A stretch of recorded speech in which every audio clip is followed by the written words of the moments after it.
राजनीति में अपना लोहा मनवाने वाले ये सफल नेता आज क्यों भुला दिया?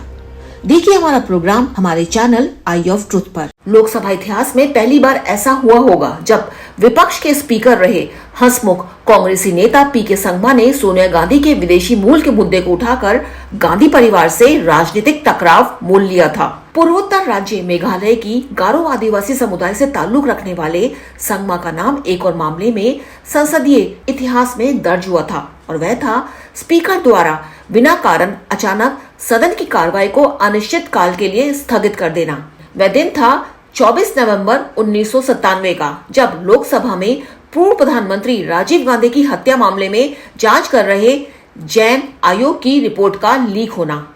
इस दिन संसद में मौजूद कांग्रेसी लीडर द्रमुक मंत्रियों के इस्तीफे की मांग कर रहे थे, जिसके कारण प्रधानमंत्री अटल बिहारी वाजपेयी की जान संकट में बनी थी, क्योंकि सरकार के पास सदन में पूर्ण बहुमत नहीं था। स्पीकर प्रमुख विपक्षी दल कांग्रेस का था। ऐसे में संगमा ने सबको चकित करते हुए सदन को अनिश्चित काल के लिए स्थगित करके वाजपेयी को मुसीबत से बाहर निकाल दिया था।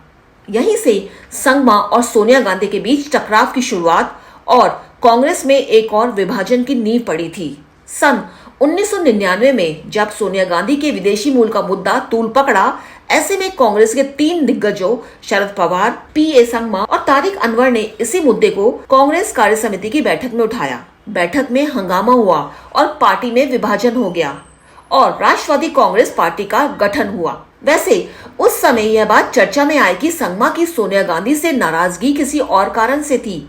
सोनिया ने संगमा से पूर्वोत्तर राज्यों में पार्टी फंड का हिसाब मांग लिया था, जो संगमा नहीं दे पाए थे क्योंकि फंड मामले में गड़बड़ी थी।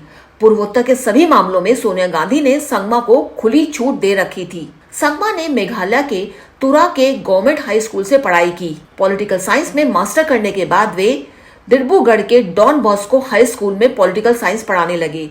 लगभग 4 साल तक वहीं टीचिंग की। उसके बाद टीचिंग छोड़कर वापस गारो हिल के अपने इलाके में यूथ कांग्रेस की नेतागिरी करने लगे। उन दिनों यूथ कांग्रेस के कामकाज पर संजय गांधी की पैनी नजर रहती थी। इंदिरा गांधी भी अक्सर शिलोंग जाती रहती थी। उसी दरमियान उनकी नजर पीए संगमा पर पड़ी। बस फिर क्या था, संगमा को 1977 के लोकसभा चुनाव में तुरा से टिकट थमा दिया गया। पर जहां खुद इंदिरा गांधी और संजय गांधी भी चुनाव हार गए, पीए संगमा कांग्रेस के उन 153 खुशनसीब लोगों में से थे जिन्हें लोकसभा में बैठने का मौका मिल गया। लेकिन संगमा को सबसे बड़ा ब्रेक तब मिला जब राजीव गांधी ने उन्हें मेघालय का मुख्यमंत्री बनाकर शिलोंग भेज दिया। वे 2 साल मुख्यमंत्री रहे। राजीव गांधी ने 1991 में फिर संगमा को दिल्ली वापस बुलाने का फैसला किया, मगर इस बार राजीव गांधी खुद दिल्ली नहीं पहुंचे क्योंकि तमिलनाडु के श्री पेरुमदुर में एक मानव विस्फोट में उनकी मौत हो गई। राजीव गांधी के बाद पीवी नरसिम्हा राव का जमाना आया। संगमा की गिनती नरसिम्हा राव के बेहद विश्वास पात्र लोगों में होने लगी थी।